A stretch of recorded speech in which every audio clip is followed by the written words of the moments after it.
এখানে 24 সালকে যদি special emphasis দেওয়া হয়, ওনারা একমত হলেও তো আমি একমত হব না। অবশ্যই 71 প্রাইম থাকবে, জুলাই ঘোষণা পত্রে 71 থাকবে, সবচেয়ে গুরুত্বপূর্ণ ভাবে থাকবে। তারপরে আসবে 24। হ্যাঁ, 24-এ একটা সরকার পালিয়েছে, আর 71-এ একটা দেশ তৈরি হয়েছে, এটা মাথায় রাখতে হবে। তো এখন যে ধরেন রাজনৈতিক দল যদি 71-কে প্রশ্ন করতে হয়, তাহলে এটাও তো প্রশ্ন আসে যে 24-এর গণহত্যার বিচার হলে 71-এর গণহত্যার বিচার হবে না কেন? এই প্রশ্ন তো এসে যায়। শ্রীলঙ্কাতে যে আন্দোলন হয়েছে, সরকারের পতন ঘটেছে, একটা সম্পদ নষ্ট হয়েছে? হয় নাই। এবং ওখানে বাংলাদেশ ব্যাংকের গভর্নর টেনে তুলছে, 100% শিক্ষিত দেশ, অর্থাৎ সেখানে রাজনৈতিক গণতান্ত্রিক চর্চা আছে। আর যে সরকারটা পালিয়ে গেছে, তারপরে কিন্তু তাদেরই লোক ক্ষমতা এসছে। সুতরাং এই জন্যেই তারা একসাথে মুদ্রাস্ফীতি জিরোতে নিয়ে আসছে, এবং তাদের কিন্তু খুব দ্রুত অর্থনৈতিক টেক আপ করে ফেলছে। কিন্তু আমাদের দেশের সমস্যাটা হচ্ছে, একটা অরাজনৈতিক সরকার কিন্তু আমাদের ঘাড়ে চেপে বসছে, যেভাবেই হোক না কেন। এবং তারা বোঝেই নেই কোথার থেকে শুরু করতে হবে, কোথার থেকে শেষ করতে হবে। যেমন আমি ওই রফিকুল ইসলাম পরে যে প্রশ্ন রাখছে, ওই উত্তরটাও একবারে দিয়ে দিচ্ছি, যে আপনি বলেন তো এখন ক্রাইসিসটা, আমি তো মনে করি প্রধান উপদেষ্টা মান্না ভাই ছাড়ের জন্য তৈরি হয়ে আছে। উনি কি করে বলেন, একটা রাজনৈতিক ব্যক্তিকে এই কথা বলতে পারেন যে একটি ব্যক্তি শুধু ডিসেম্বরের নির্বাচন চায়, একটি দল, আর একটি দল তারা পতিত দলের সাথে পরামর্শ করে আর প্রতিবেশী রাষ্ট্রের ষড়যন্ত্র করে তারা সরকার ঠিক মতো চালাতে দিচ্ছে না? এটা বলতে পারে? কোনো রাজনৈতিক ব্যক্তি হলে এটা বলতে পারতো না। এখন যদি স্বাভাবিকভাবে প্রশ্ন করি, সরকারে তো বিএনপি ছিল, আগেও ছিল, 2বার তো ফুল টাইম ছিল, 1বার 3 টাইমস। আমি বলি যে ফেসিবাদের সে তো খারাপ ছিল না। আমি যদি বলি ওই জায়গাও অন্তত যাওয়া উচিত। এখন তো রাজনীতিটা চলছেই না, দেশটা চলছেই না। এই যে বাজেট দিল, হিসেব করে বার করছে 1.5 কোটি টাকা প্রতি বছর শুধু ইন্টারেস্টই দিতে হবে, এবং এটা মাল্টিপ্লাই হতে থাকবে। এই দেশের দেখেন GDP growth 33.3% world bank focus করছে। তার মানে 26 সালে আবার আমরা উন্নয়নশীল দেশে যাব, সেখানে জিএসপি সুবিধা বাদ, আমাদের মূল যে এক্সপোর্ট, গার্মেন্টস। তো আমার তো ধারণা 26 সালে যদি এই সরকার নির্বাচন পলিটিক্যাল পার্টির হাতে ক্ষমতাটা নির্বাচনের মাধ্যমে না দেয়, আমরা তো দুর্ভিক্ষে পড়ছি। 3.3% জিডিপি গ্রোথ তো এই ভূখণ্ডে হয় নাই, পূর্ব পাকিস্তানে কোনোদিনই হয় নাই। তো ওনারা তো ওই জায়গায় নিয়ে গেছে। তারপরেও বলতেছে, আমি দেখলাম অর্থ উপদেষ্টা বললো আমরা ভালো বাজেট দিয়ে ফেলছি। কিন্তু অন্তঃসারে আপনি দেখেন যে এই বাজেটেই কিন্তু এই দেশটা 26 সালে সবকিছু মিলা, আরো ব্যক্তিগত আমি সমালোচনায় যেতে চাই না, কারণ আমার কাছে মনে হচ্ছে দেশটা চালাতে পারছে না এবং কথাও বলতে পারছে। বাজেট আপনার কাছে কেমন মনে হচ্ছে? যদি বাজেট নিয়ে যদি আলোচনা আসলো, আপনার কাছে কেমন মনে হলো বাজেটটা? বাজেটে দেখেন, এই যে কালো টাকা, নিশ্চয়ই মান্না ভাই সমর্থন করেন। আমার এই সরকারই বলছে, এই সরকার আসার পরেও লাখ কোটি টাকা পাচার হয়ে গেছে। তো সরকার কি করে? পাচার তো ওই যে, তারপরে আপনার ওই যে টেলিফোন আনছে না, এটা তো আপনার স্টারলিং গ্রামীণ ফোন আর গ্রামীণ ব্যাংকের অংশীদারিত্বে। তো এটার যে রেট, যে দাম, এটা তো যারা ব্যবহার করবে ওরা তো ফালাই গেছে, এটা কার কাছে বিক্রি করবে বলেন? তো এইসব কথা অনেক কথা আছে, অনেক কথা। এখন তো এই দেশটা একটা ব্যবসা। প্রধান উপদেষ্টা কাউকে বলে নাই, একবারও বলে নাই, টিচার একবারও বলে নাই তোমরা লেখাপড়া করো, দেশও চালাও, একবারও বলে নাই। কয় উদ্যোক্তা হও, ব্যবসাটা করবে, ব্যবসা তো উনি একাই করে ফেলতে। আচ্ছা, একটা একটু জানতে চাই, মানে বাজেট নিয়ে অনেক আলোচনা হয়েছে, কালকে প্রচুর আলোচনা হয়েছে। একটা বিষয় নিয়ে সাধারণ মানুষের মধ্যে অনেক আলোচনা হচ্ছে, আমরা সামাজিক যোগাযোগ মাধ্যমে দেখছি, নোবেল পুরস্কারের অর্থ আয়কর মুক্ত করা হয়েছে, এবং এর পাশাপাশি আরো 10 ধরনের পুরস্কারের অর্থকে আয়কর মুক্ত প্রস্তাব করা হয়েছে। এই বিষয়টাকে কিভাবে দেখতেছেন? দেখেন, আয়কর মুক্ত অনেক কিছু যেগুলো করা হয়েছে, আমার কাছে মনে হলো, আমি দেখলাম যে সব এটার সুবিধা পাবে ধনিক শ্রেণী, এটা গরিব শ্রেণী সুবিধা পাবে এরকম আইটেম আমি দেখি নাই। সুতরাং নোবেল প্রাইজ আর কয়জন নোবেল পাবে? নোবেল তো উনি একাই পাইছেন, আর নোবেল পাবে কি পাবে না এর খবর নাই নোবেল প্রাইজ। তাহলে এটা তার আমার কাছে মনে হয় কি তার টাকাটার কি ট্যাক্স দিতে হয় এইটুকু মাপ চাইছে নাকি, এইটুকু মকুব করে দিতে চাইছে নাকি? এগুলো তো একদমই ছেলেমি। অর্থাৎ এইটাই বলছি যে রাজনীতিবিদ এই কাজগুলি করতো না। হ্যাঁ, রাজনীতিবিদ এইগুলি করতো। আচ্ছা, আমি একটু মাহমুদুর রহমান মানে আপনাকে আপনি এই প্রশ্নটা যদি করি, আপনি দেখেছেন নিশ্চয়ই যে আলোচনা হচ্ছে এই নোবেল মানে বাজেটে যদি করার সময় এই ব্যাপারটা বিতর্ক তৈরি করলো কিনা? মানে কেউ আমাকে এই প্রশ্ন না করলে আমি খুশি হব। মানে ওনার টিচার না, আমার টিচার বলি না, মানে আপনি এত চমৎকার ব্যাখ্যা করেছেন না যে একজন মানুষের জন্য একটা আইন করার মতো হয়ে গেছে।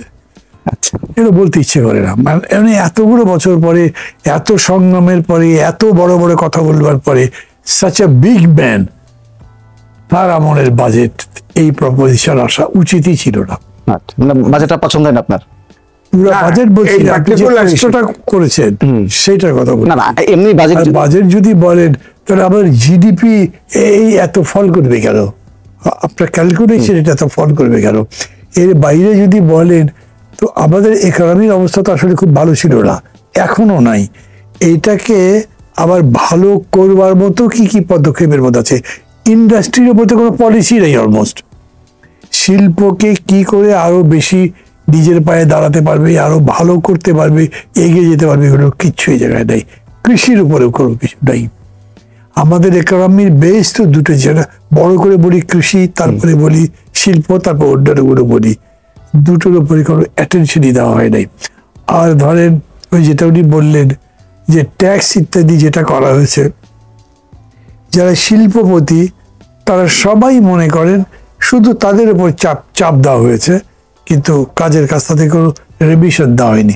যেমন ধরেন গ্যাস তো নেই, আপনি কিন্তু গ্যাস এইটার উপরেও ট্যাক্স বসাবার চেষ্টা করেছেন, আর পাল্টা একটা সাবসিডি দেননি। আপনি শিল্পপতিকে কোনো এক দিক থেকে ধরেছেন, না আমার ন্যাশনাল এক্সচেঞ্জারে টাকা চাই, তাকে এই টাকাটা দেবার জন্য তো একটা ব্যবস্থা করবেন, তা করেননি। সব মিলিয়ে আমি মনে করি না, যদি উনি বলেছেন স্বল্প টাকা, ছোট বাজেট কিন্তু বিউটিফুল নয়, কি মানে আমি বুঝিনি, পুরো বক্তৃতাটা পড়বার আবার সুযোগও হয়নি। মানে এই বাজেট বিউটিফুল তো নয়, এই বাজেট নিয়ে কারো মধ্যে আমি কোনো আশাবাদ দেখছি না। কিছু যোগ করবেন কি? না, যোগ একটাই, বিষয়টা হলো যে ধরেন এই বাজেটে যে পরিমাণ বাজেট রেখেছে 7 লাখ সামথিং কোটি, এনাফ এই সিচুয়েশনে, কারণ কোনো বিনিয়োগ নাই, কোনো ব্যবসা নাই এদেশে। দেখেন এক্সপোর্টও আপনার প্রবাসী আয় ছাড়া কোনো সেক্টর কিন্তু ভালো নাই, বাজারও বেড়ে গেছে। এর ভিতরে আপনার দেখেন এবার গরু ভারত থেকে তো আসতেছে না, গরুর মার্কেট গ্রামে কম। এবার কারণ হচ্ছে যে মধ্যবিত্তও কিন্তু গরিব হয়ে গেছে এখন, এই রিয়েলাইজেশনটা কিন্তু অনেকের ভিতরে নাই। গরু একজন একটা গরু কিনতে পারতেছে না, শেয়ার করতেছে, এই হলো পরিস্থিতি। সেখানে আপনি সেই টার্গেট করবেন ট্যাক্সের পার্টিকুলার যে গ্রুপ, তাকে ট্যাক্স করা হয়েছে, টার্গেট করা হয়েছে। আপনার গরিবদের তো কোনো বেনিফিট এখানে আমি ট্যাক্সে এই বাজেটে আমি খুব একটা দেখি নাই। এবং এই যে পাচার হওয়া অর্থ আনলে, অর্থ উপদেষ্টা বলছে যে পাচার হওয়া অর্থ যদি আনা যেত তাহলে তো IMF এর কাছে ধর্ণা দিতাম না। IMF এর সকল শর্ত মেনে নিছে, বাংলাদেশে IMF এর যে শর্ত মানা হয়েছে, আপনি দেখেন ঈদের পরে কি দাঁড়ায়। জি, মাহমুদুর রহমান, মানে আপনার কাছে প্রশ্ন যদি নির্বাচন নিয়ে আবারও যাই, আপনি বলেছেন যে নির্বাচন নিয়ে যেখানে রাজনৈতিক উত্তেজনা চরমে, সেখানে এই ধরনের অস্পষ্টতা হতাশাজনক, আজকে বক্তব্য আপনি বলেছেন। তো আসলে আমাদের একটা জানার ইচ্ছা আছে, নির্বাচন নিয়ে যখন এত উত্তেজনা চরমে উঠে যায়, তখন আসলে সমাধানটা করা যাচ্ছে না, আটকে যাচ্ছে কোন জায়গা? মানে যদি নির্বাচনে বিএনপির চাওয়া ডিসেম্বর বা অন্য দল, রাজনৈতিক দল চাওয়া ডিসেম্বর, সরকার বলছে জুনের মধ্যে, 6 মাসের ডিফারেন্স তো। আপনার উপরে দায়িত্ব আছে, কিন্তু আপনি কিছু করছেন না। তারপরে আবার উনি প্রশ্ন করছেন ভাই আটকে আছে কোথায়, তা আমি তো আপনাকে দেখিয়ে দেবো, কিন্তু সবসময় আপনাকে দেখিয়ে দেওয়াটা শোভন হয় না। আপনি খেয়াল করে দেখেন, যেই বিষয় নিয়ে বিতর্ক বেশি হচ্ছে এখন, বা প্রায় অ্যান্টাগনিস্টিক মানে বিদ্বেষ প্রসূত বিতর্ক হচ্ছে, ওটার মধ্যে তো সংস্কার নেই। খেয়াল করবেন কিন্তু এটা আমরা খুবই ভালো একটা হেলথ পলিসি করলাম, হেলথ পলিসি ইমপ্লিমেন্ট করলাম, তার কারণে নির্বাচন ভালো হয়ে যাবে তা তো না। নির্বাচন ভালো হবে নির্বাচন সংক্রান্ত আইন এবং তার ব্যবহারিক দিকগুলো যদি ঠিক করেন। লেগেছে কি নিয়ে? ডিসেম্বর না জুন, এর মধ্যে কি সংস্কার আছে? জুনে করলে ওটা একটা বেটার সংস্কার হবে তা তো আপনি বলতে পারবেন না। ঠিক এরকম করে আরো যতগুলো বিষয়ে বিতর্ক আছে সেই বিতর্কগুলো এত ইয়ে নয়, যেগুলো বড়। এই যে একটু আগে আমি বলছিলাম প্রধানমন্ত্রী কি 2 টার্মে বেশি থাকতে পারবেন না পারবেন না, একেবারে মহাভারত করে অশুদ্ধ হয়ে যায়নি। আপনি ডেকে প্রফেসর ইউনূস ওই বিএনপি নেতাদের ডেকে বলতেন ওই 3 বছর আর 4 বছরে কি আসে যায়, 2 টার্ম থাকলে তো অনেক কিছু করতে পারেন, কথাবার্তা বলতে পারতেন, সলভ করার মতো বিষয়। উনি তো এটা নিয়ে কারোর সাথে কথা বলেন নাই।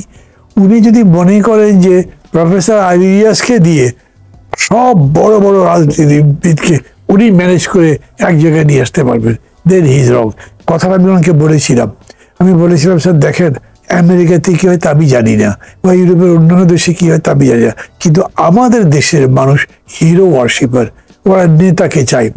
একটা দলের প্রেসিডেন্ট সেক্রেটারি দুইজনই মোটামুটি ব্যক্তিত্ব সম্পন্ন যোগ্য লোক, কিন্তু দলের কর্মী এসে প্রেসিডেন্টের সাথে কথা বলতে চায়, সেক্রেটারির সাথে কথা বললে ও ভাবে কাজটা কমপ্লিট হলো না, আবার তার কাছেই যেতে চায়। এই যে ব্যক্তিবাদ বলবো বা ব্যক্তির প্রতি প্রগাঢ় ভক্তি শ্রদ্ধা, এইটা আপনি অস্বীকার করতে পারবেন না। ডক্টর ইউনূস না ছাত্রদের দায়িত্ব নিয়েছেন, দল করতে বলেছেন, তাদেরকে সুযোগ সুবিধা দিতে হবে বলেছেন, কিন্তু তাদেরকে তিনি কিছু দিতে পারেন নাই, কারণ এরা যেরকম চেয়েছে তার সাথে তার টিউনিংই মেলে নাই, কথা মেলে নাই। রাজনৈতিক দলগুলো কেউই খুশি না। মাঝে তো কথাবার্তা যেগুলো বলা হচ্ছিল সেগুলো সম্মানের প্রতি এক ধরনের আঘাত করবার মতো বিষয় ছিল, অতএব হচ্ছে না, এখনো হচ্ছে না।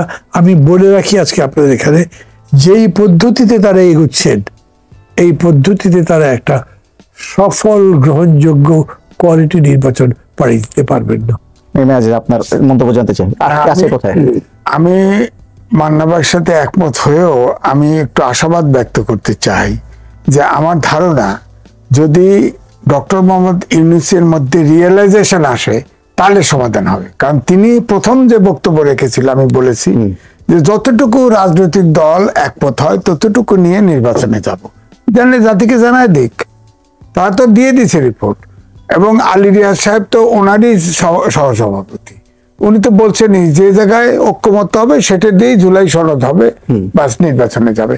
আমার তো মনে হয় এই জায়গায় যদি উনি ঠিক করেন তাহলে তো ইলেকশন হয়।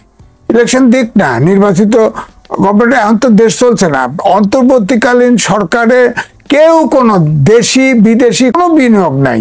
এই দেশটা আসলেই আমি মনে করি 2026 সালে তো দুর্ভিক্ষ হবে। ডক্টর মোহাম্মদ ইউনূস এটি রিয়েলাইজ করবে না? নিশ্চয়ই করবে। আমার ধারণা এই বৈঠকে ওনারা বিশেষ করে মান্না ভাইরে বলবে যে আমাদের বক্তব্য শেষ, আর থার্ড পর্ব লাগবে না আলোচনায়, আপনারা যা ভালো হয় ডিসিশন দিয়ে দেন। আমার মনে হয় এখানে এন্ড সমাপ্ত টানা যাবে। এই এই এই হাডুডু খেলা আর চলা উচিত না। এই পর্ব এত পর্বর দরকার নেই। আপনাদের বক্তব্য দিয়ে দিয়েছেন, সব দল সবকিছুতে একমত হবে না, এটা অসম্ভব ব্যাপার। সব রাজনৈতিক দলের রাজনীতি এক না, সব রাজনৈতিক দলের পলিসি এক না। এক করতে চাইবে অনির্বাচিত সরকার, এটা হয় না, এটা অবাস্তব। সুতরাং যেখানে যেখানে একমত হয়েছে নির্বাচন করে ছেড়ে দেন, যতটুকু সম্ভব ছেড়ে দেন। জুলাই ঘোষণাপত্র বানাবেন, বানান, সেখানেও তো বানানোর আছে, দেশ তো আছে, বাংলাদেশ তো আছে, মুক্তিযুদ্ধ হয়েছে, 71 বাদ দিয়ে তো পারবেন না। এখানে 24 সালকে যদি স্পেশাল এমফেসিস দেওয়া হয়, ওনারা একমত হলেও তো আমি একমত হব না। অবশ্যই 71 প্রাইম থাকবে, জুলাই ঘোষণাপত্রে 71 থাকবে, সবচেয়ে গুরুত্বপূর্ণ ভাবে থাকবে। তারপরে আসবে 24। হ্যাঁ, 24-এ একটা সরকার পালিয়েছে, আর 71-এ একটা দেশ তৈরি হয়েছে, এটা মাথায় রাখতে হবে। তো এখন যে ধরেন এই কিছু রাজনৈতিক দল যদি 71-কে প্রশ্ন করতে হয়, তাহলে এটাও তো প্রশ্ন আসে যে 24-এর গণহত্যার বিচার হইলে 71-এর গণহত্যার বিচার হবে না কেন? এই প্রশ্ন তো এসে যায়, বলে তো অনেকে। আমার কথা হচ্ছে যে এখন যে পরিস্থিতি আসছে এটা মনে হয় শেষ, এখন অন্তর্বর্তীকালীন সরকারের নির্বাচনে যাওয়া, সমাধানের দিকে যাওয়া উচিত।